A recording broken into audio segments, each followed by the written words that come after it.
to the high brother ani ating kapag-lead sa ating pag-aawitan.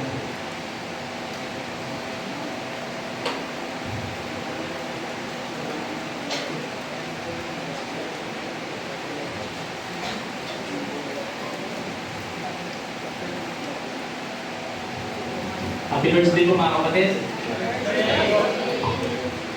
Let's start with prayer. Let's pray. Father in heaven, once again, we're coming to you with faithfulness and with praise. We thank you kanina pang umaga, Panginoon, sa mga katotohanan ng iyong salita mula sa sulat ni Apostol John. Thank you, Lord, for the truth na pinagpala niyo na po kami kanina umaga sa pag-aawitan ng pananalangin, even our devotion, Sunday school. You're worthy to be praised for those things. And now, once again, we have the opportunity to sit under your word, Panginoon. Ito ay napakalaking pribileyo sa amin ng inyong mga anak. It is not our right and our dapat namin angkinin sa aming mga buhay, but sa biyaya mo lamang po, Panginoon. Kaya mga Diyos, sa aming paglapit sa inyo ay patawarin po kami sa aming mga kasalanan na gawa. Ibabayan po kami sa iyong panan at makita po kami may kalinisan sa aming paglapit sa iyo, Panginoon. As we study your word and we ask yung guidance ng Banal na Espiritu that mag-inebo sa amin na maintindihan ang iyong mga salita. Nawa, Panginoon, ay maging mabiyaya kayo sa bawat isa at bigyan nyo mga tagapakinig ng puso ng handang makinig at masaway at mapomfort ng iyong salita at punan niyo po, Panginoon, ng lahat ng kahinaan at pangangailangan ng inyong lingkod. At nawa, Panginoon, sa aming paglapit sa inyo sa pamamagitan ng salita ay pagpalain niyo po kami at tuway niyo po lahat ng gawang masama. At wala po itong maluwalhati, hindi yung dakilang pangalan lamang po sa pangalan ng aming Panginoong Jesus. Amen. Ngayon ang unang araw at linggo sa buwan ng Setyembre, kung kayo ay I think active naman kayo sa Facebook, ay nakita nyo na o nag-pop up na sa newsfeed nyo determining person kung magpapasko na. Kung makikita natin siya, ay wala na tayo ibang sasabihin at isipin, kundi magpapasko na naman. At siya walang iba kundi si Jose Marichal. At alam natin na kapag nakita na muli natin ang litrato ni Jose Marichal ay Burmans na. Papalapit na naman ang Pasko at ilang tulog na lang ay matatapos na naman ang taon. Panibagong Burmans na naman ang nadatnan mo at ako, kapatid. Matuwa ka at purihin ng Diyos sa panibagong season of Burmans na nasilayan natin ngayong taon. Mga kapatid, alam natin na hindi natin deserve ang umabot muli sa ganitong season ng taon. In fact, we're not deserving to be kept alive at this very moment. And even tomorrow, dahil sa ating mga pagkukulang sa Diyos. At kaya naman tayo mga pa rin hanggang ngayon. Sa kabila ng ating mga kasalanan at pagkukulang sa Diyos, ay dahil pa rin sa kanyang biyaya. At katapatan na hindi sa atin, kundi sa kanyang sarili. Sa kanyang sarili. And I believe the very reason kung bakit sinusustain ng Diyos ang ating mga buhay is for us to fulfill ang ating mga ministeryo ay pinagkatiwala ng Diyos. Ang ating mga mission, ang ating mga service na pinagkatiwala sa atin ng Diyos. At hindi lang ito basta service na just to fulfill our duty or responsibility, but a faithful one and enduring service sa ating Panginoon. At ganyan paksana ang ating tatalakayang mensahe ngayong hapon mula sa sulat ni Apostol Paul kay Timothy. That is why I invite you to open your Bible sa Bagong Tipan, sa aklat ng 2 Timothy chapter 2, verse 1 to 7. Ako na lang po mabasa, sundan na lamang ng inyong mga mata. At babasahin ko ito sa English Standard Version. And mag-focus na tayo sa verse 3 and up to verse 7. 2 Timothy chapter 2, verse 1. Ito ang salita ng Diyos, mga kapatid, makinig tayo. You then, my child, be strengthened by the grace that is in Christ Jesus, and what you have heard from me in the presence of many witnesses, entrust to faithful men who will be able to teach others also. Share in suffering as a good soldier of Christ Jesus. No soldier gets entangled in civilian pursuits, since his aim is to please the one who enlisted him. An athlete is not crowned unless he competes according to the rules. It is the hard-working farmer who ought to have the first share of the crops. Think over what I say, for the Lord will give you understanding in everything. Mga kapatid, nakita nyo, binasa natin ang salita ng Diyos mula sa sulat ni Apostol Pablo kay Timothy. Nawa ay magpasakop tayo. At alam ko, last week ay nakinabang na tayo sa ating mensaheng napakinggan sa anniversary natin by our Pastor Odie Banyaria, and we thank him sa pag-minister niya sa ating iglesia. Ngunit hayaan ang sigundahan ko yung mga katotohanan natanggap na natin last week kay Pastor Odie, na meron lang rin naman nakaparehas na tema na in-entitled ko ang ganito. Very basic, basa niyo na. Faithfulness in Suffering. Our title is Faithfulness in Suffering. Ang ating passage na binasa sa Bagong Tipan, mga kapatid, alam natin ito ay sulat ni Apostol Pablo kay Timoteo, na batang pastor sa Ephesian Church. And this book of 2 Timothy, along with 1 Timothy and Titus, we know that these are called pastoral epistles. Simply because these books intended recipient ay mga pastor o mga elder sa iglesia ng Diyos.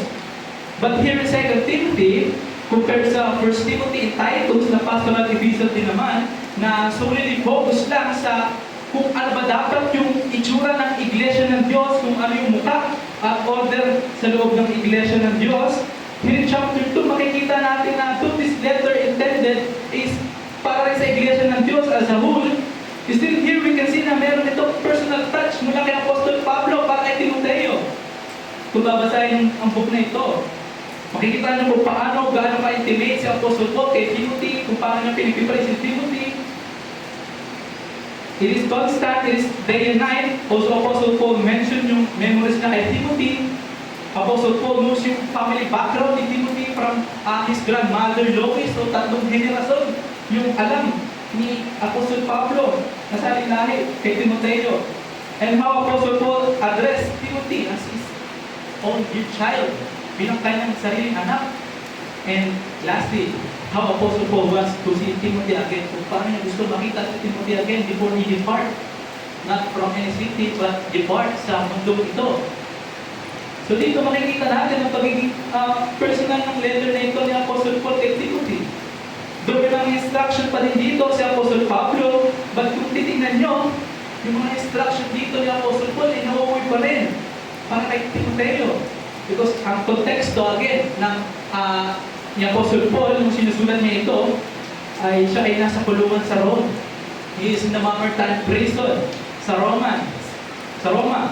And in a way, dungeon. Sabihin, nasa ilalim ng lupa. Nakagapos yung mga kamay dito ni Apostle Pablo at ang kanyang mga paa. Dito sa dungeon ay malamig, madilim, at mabaho since nasa ilalim ng lupa. At naghihintay na lamang na maganap ang pagkatol sa kanya. This is the text. Dito nanggaling ang sulat ni Apostle Pablo na ito. Kaya masasabi natin, this book of 2 Timothy is like a farewell letter ni Apostle Paul. Based sa ito ng kanyang pananalita sa chapter 4. That is why Apostle Paul wrote this last epistle of his to remind Timothy na sa kanyang pagsunod sa Diyos, lalo siya ay nagministeryo sa Diyos, ay hindi ito magiging madali, Timoteo. Yung malaki ang chance na maranasan mo yung mga nararanasan ko ngayon. Yung kagaya ni Apostle Paul sa kulungan na naghihintay na lang din ng araw kung kailan siya papatayin, kung kailan siya pupugutan ng ulo. So Apostle Paul is reminding Timothy to remain steadfast sa kanyang pananampalataya. Despite any opposition, persecution, trial, suffering na mararanasan niya sa kanyang buhay Kristiyano bilang nagmi-ministeryo sa Diyos. So just imagine, mga kapatid, just for a second, just imagine Apostle Paul. Nung sinasabi niya yung katagal sa chapter 4, kung titignan niyo sa chapter 4, 2 Timothy chapter 4, verse 6 to 7, it says that, "For I am already been poured out as a drink offering, and the time of my departure has come. I have fought the good fight, I have finished the race, and I have kept the faith." Again, nung sinasabi ito ni Apostle Paul, wala siya sa Disneyland, o wala siya sa beach, wala siya sa any prestigious establishment na pwede mag-cater ng napaka-comfortable experience. Hindi, wala siyang personal jet dito, maybe private plane, wala siyang chopper o ano yan. And of course, wala naman talaga ng mga bagay na yung panahon niya. But the point is, wala siyang luxury things dito. Si Apostle Paul, nung sinasabi niya ang mga bagay nito, sa katunayan, wala nga siyang maisuot na balabal sa malamig at madilim na gabi. But to say that, have the audacity to say that he had fought a good fight, he had finished the race. Sa lugar na you don't want to spend your remaining time if you will have a chance. Kung saan ito'y shabby place, ito'y madilim, malamig, ikay nakakadena, mabaho. Sa generation natin ngayon, ito yung sitwasyon sa buhay mo na hindi mo sasabing napaka-successful ng tao na ito. Hindi wala nang savings dito si Apostle Paul. Wala siyang funds or wala siyang property na eventually ay magiging asset niya. But purihin ng Diyos, mga kapatid, hindi ganyan ang definition ng Biblia ng success. So Apostle Paul says that despite any of this, Timothy, remain in faith, because remaining o pananatili sa pananampalataya just prove that you truly possess the gospel of Christ, but not to remain out of duty and responsibility. O dahil nakasanayan mo lang, lagi ka nandiyan kung araw na linggo. Rather, you will remain faithful to His Word and enduring your sufferings for Christ. At mula dyan ay kumuhanin ko ang ating mensahe ngayong hapon. This is our message this afternoon. A faithful Christian stays in the faith with faithful and enduring service to God. Once again, a true faithful Christian stays in the faith with faithful and enduring service to God. Ang totoong tapat na Kristiyano ay nananatili sa pananampalataya ng may tapat at pagtitiis na serbisyo sa Diyos.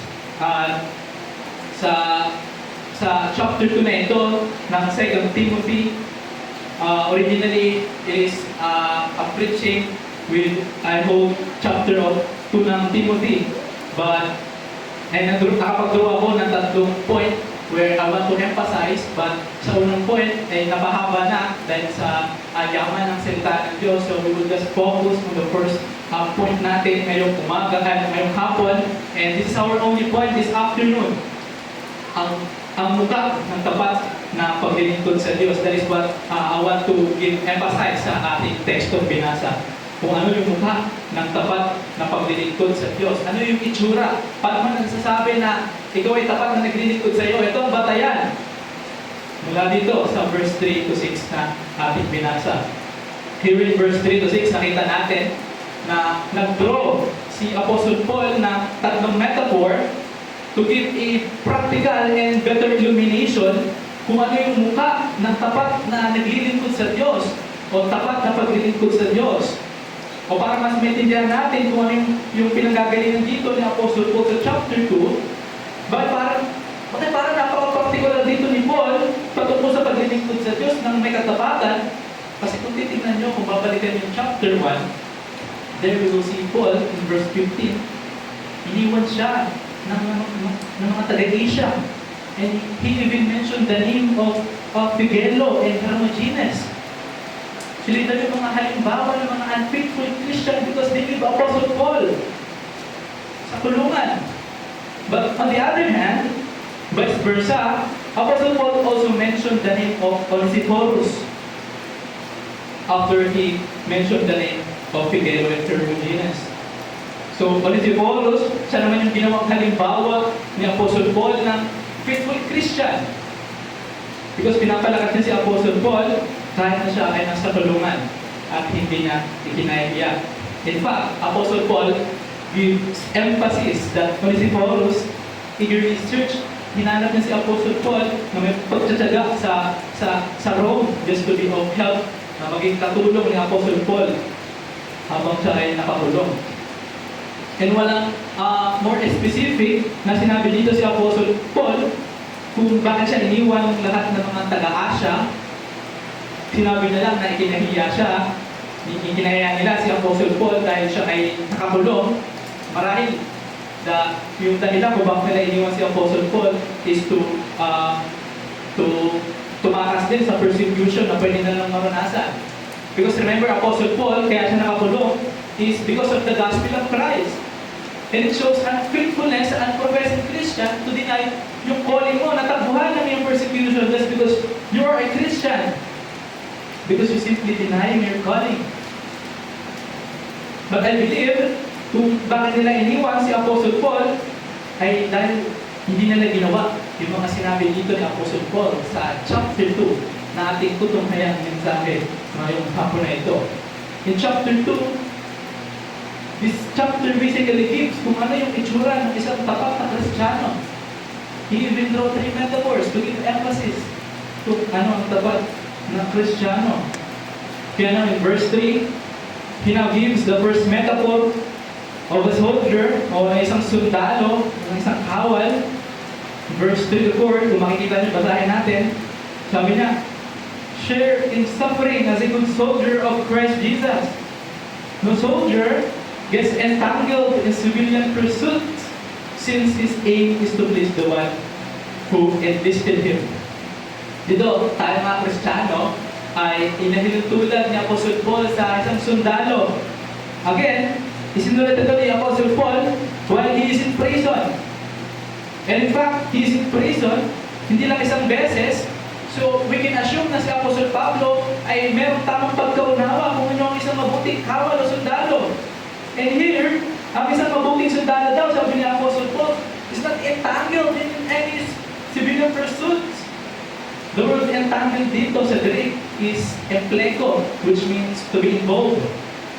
So dito sinasabi ni Apostle Paul na isang sundalo daw ay hindi dapat involved o hindi dapat sakot sa anumang gawain na labas sa kanyang pagiging sundalo.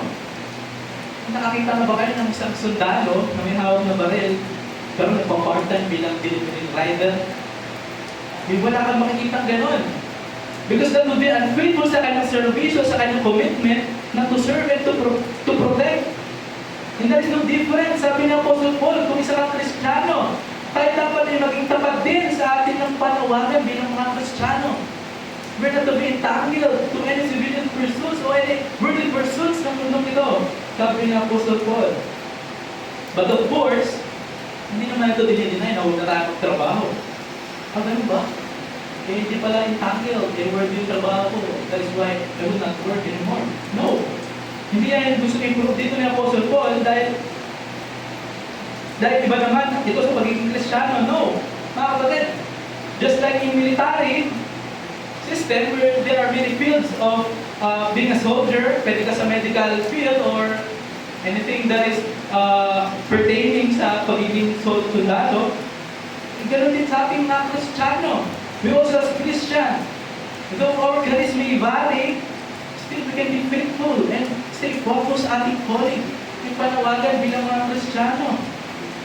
Ano ba yung karir mo ngayon? Stay there and remain faithful as we're doing it not before man, but before the Lord.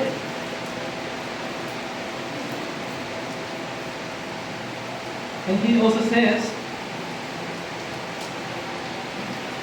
that no soldier gets entangled in civil pursuit since his aim is to please the one who enlisted him. Ang isang mabuting sundalo din daw is not a pleasers of men, but of his commander only. Just like a soldier, again, whose only aim is to follow the order of his commander, or else he will face such consequence of his action. Kahit ang mga Kristiyano should aim only to please our only commander, that is Christ, mga kapatid. Sabi ng isang theologian, if we please God, it doesn't matter who we displease. And if we displease God, it doesn't matter also who we please. Kung napiplease natin ng Diyos, yun ang importante. Kung sino yung nadidisplease sa ating action. But on the contrary, if nadidisplease ang Diyos sa ating mga buhay, hindi rin importante kung sino yung mga pinagpiplease natin sa mundo ito. So, you and I, sabi ng Apostle Paul, it's like a soldier in a sense. Not just a soldier. In verse 5, Apostle Paul says, you're also an athlete. Kaya din yung mga atleta. In verse 5, it says, an athlete is not crowned unless he competes according to the rules. Here, ang ginamit naman ni Apostle Paul ay ang pagiging athlete. Which is sinabi na dito sa chapter 4, verse 7, when he says, I have fought a good fight. That is, pagiging athlete, fighting. I have finished the race, racing. I have kept the faith. And ito daw ang buhay at mukha ng isang Kristiyano. May pakikipaglaban. There's fighting. May takbuhin. May race na kailangan takbuhin. At may iniingatan pa ng palataya. So Apostle Paul also says, an athlete is no different also sa ating mga Kristiyano. Because at the end of this exhausting marathon natin, mga kapatid, sa mundo nito, sa pagre-remain natin sa curse, sa pusong niligay tayo ng Diyos bilang mga Kristiyano, there will be also a reward para sa atin if we compete or live faithfully sa kanyang rules o mga salita. And especially remember that a marathon requires endurance. Hindi ko pwedeng kunting mo lang, ayaw mo na. No. Apostle Paul says that a Christian is an athlete, is a sense, in a sense. Ikaw at ako isang atleta, or else, you're not a Christian. Therefore, kung tayo mga atleta, we should run sa course na itinalaga sa atin ng Diyos na nagre-remain faithful and enduring hanggang sa huli. Famous ngayon si Carlos Yulo that many people are interested sa kanyang personal life and sa conflict nila ng kanyang mga pamilya. But Carlos Yulo is famous dahil sa kanyang reward na napanalunan sa Olympics. The gold medal is not a joke. But Carlos Yulo, hindi niya ito nakuha sa isang gawing pagpapractice lang. He even have a clip where he says that in his younger years, he wants to compete sa Olympics. And then he have it. And he won a gold medal. And this is just disturbing niya lang because he endured ang kanyang practice and ang kanyang training. Also sa atin din, ang Christian life is a lofty life na napaka-heavenly lang. No, we're called to endure like an athlete for us to receive our reward pagdating ng panahon. So not just a soldier, but also an athlete. And last, not just those things, but in verse 6 we will see it is the hard-working farmer who ought to have the first share of the crops. Last metaphor Apostle gives is that we're a farmer, tayo mga magsasaka.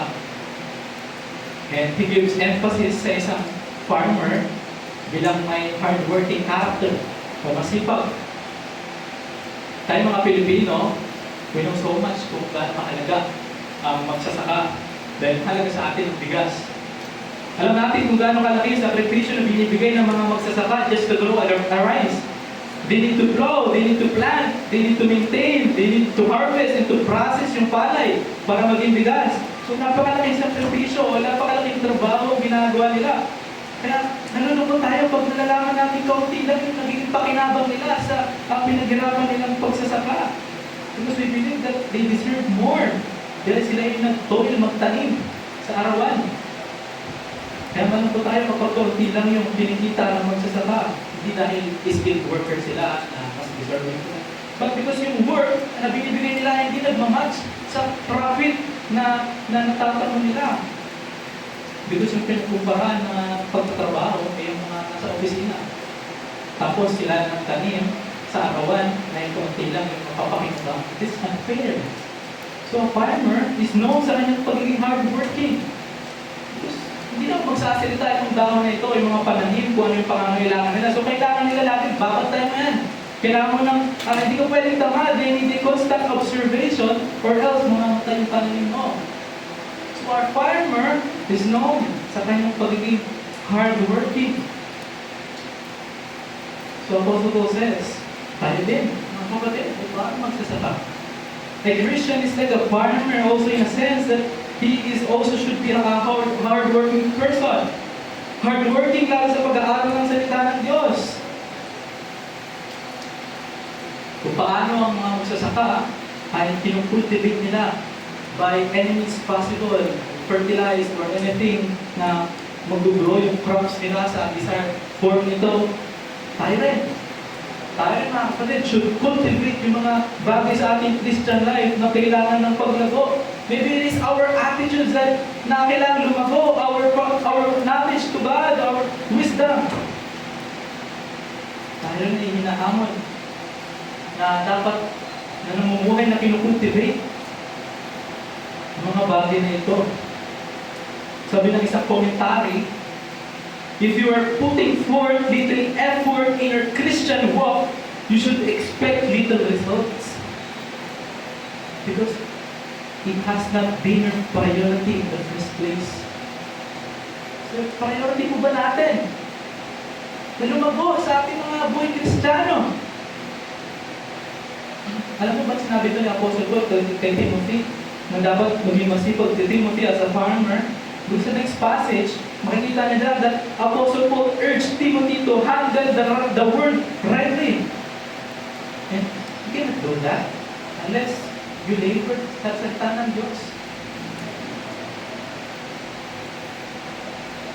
So, it is a reminder sa atin. Lahat. Tayo mga sundalo, tayo mga atleta, at tayo'y mga magsasaka. Verse 7 says, think over what I say, for the Lord will give you understanding in everything.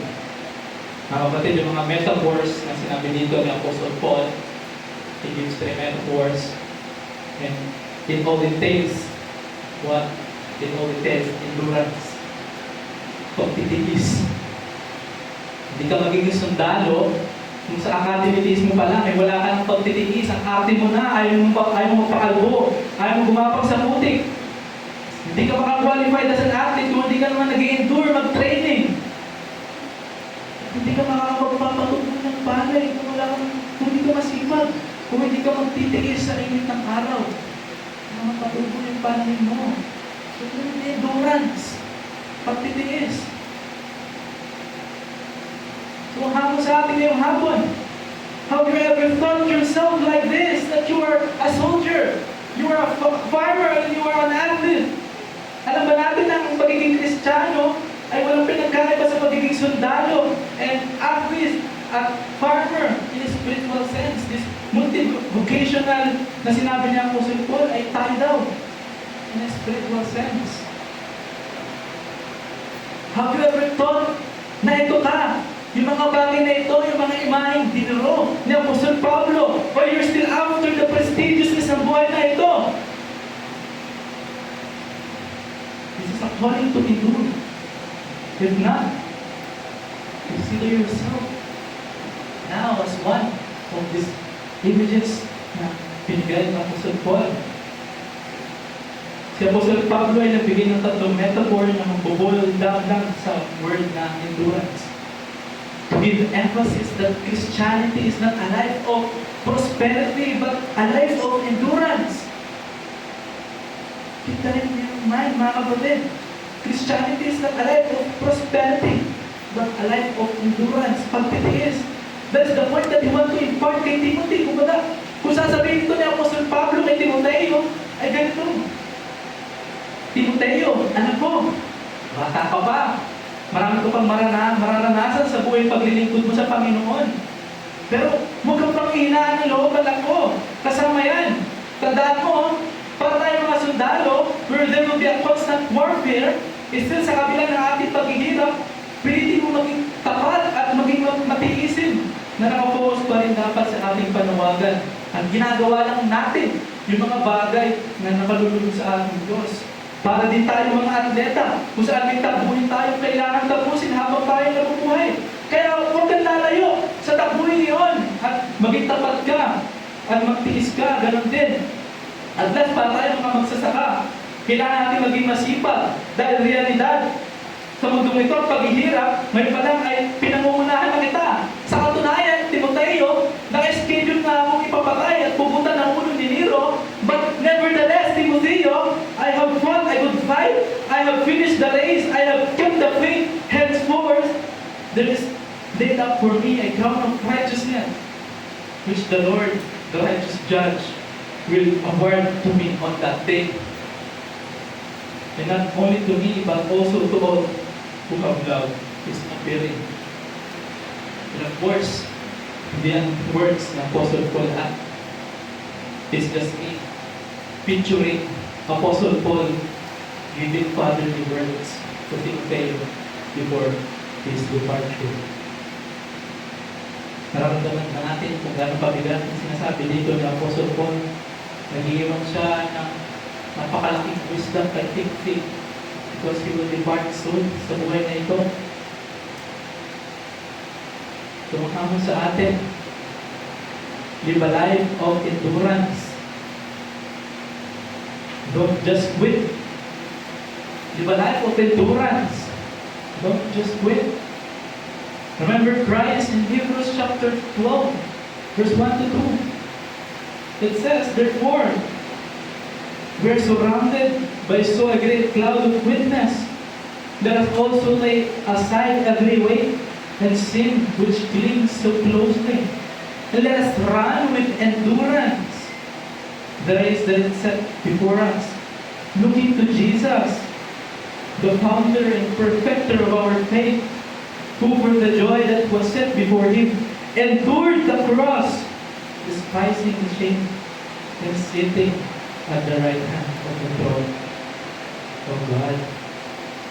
Endurance, mga kapatid. Let me conclude our message. Endurance is a sign ng ating pagiging tapat sa Diyos. Because it shows that we don't just immediately quit. Instead, we learn to trust yung pagiging soberano ng Diyos. You know, mga kapatid, the problem of many professing Christian ngayon na nag-quit sa kanilang faith, nagre-renounce sa kanilang pananampalataya. The problem is that they think of a Christian life as a lofty life or just a happy life. And how I wish ganun na. But the reality is there is sin. And as long as there is a presence of sin, there will be also the miseries of life, which is the byproduct of sin. But thanks be to God. Purihin ng Diyos. Though there is a reality of sin, there is also the reality of grace dahil sa ginawa ni Christ sa cross ng paglilinis sa ating mga makasalanan. Imbes na ako at ikaw yung sasagot na pausap ng puot ng Diyos, si Christ na yung gumawa noon. Sa ganun na hindi mo na maranasan ang puot ng Diyos. And though yung curse and yung consequence ng sin dahil sa pagsuway ni Adan ay nandyan pa rin. And nandyan din naman yung blessings and promises ng ginawa ni Christ sa cross. There is a comfort. There is a hope for endurance. This is the reality of Christian life. It will not an easy one, but an enduring one. So you are called to endure in the middle of your suffering. that there is a comfort, that there is a promise of grace to all who endure and a reward at the end of our race. So, endure hardship, prove your allegiance to God by not quitting like Figelos and Hermogenes and yung mga people sa Asia. Don't be afraid of opposition, persecution, suffering or trials, famine, sickness, o yung virus man na papating na naman. Endure natin, mga kapatid. At lastly, bakit ka makakapag-endure? Galatians chapter 2 verse 20. I have been crucified with Christ. It is no longer I who live, but Christ who lives in me. The life I now live in the flesh, I live by faith in the Son of God, who loved me and gave Himself for me. Bakit ka makapagpapatuloy? Bakit ka makapag-endure? It is no longer I who lives, but Christ who lives in me. Let's close in prayer. Panginoon, salamat sa iyong salita mula kay Apostol Pablo, sulat kay Timoteo. Salamat sa paalala ng imaheng inukit niyo sa amin ngayong hapon na ito, na kami, yung mga Kristiyan, kailangan magtiis na parang farmer, parang athlete, and parang soldier, Panginoon. We are called to endure yung hardship na mararanasan namin despite any opposition. Makakapag-endure kami dahil there is an grace din na mag-endure sa amin despite na aming paghihirap namin. Nawa, Lord, yung salita, katotohanan, ay tumimo sa puso at isipan ng mga tagapakinig, ng iyong mga tao, at magigubiyaya kayo ng i-apply ito namin sa aming mga buhay. And at last, Lord, wala nawa parang ibang na please, kundi ang katilang pangalan lang ng buhay ng Panginoon. Sa pagpapatuloy na aming gawain, patuloy po ang samahan at pagbabayan pagkalahit kami. So, ano po ang dalangin sa mga pangalan ng Panginoon Jesus? Amen.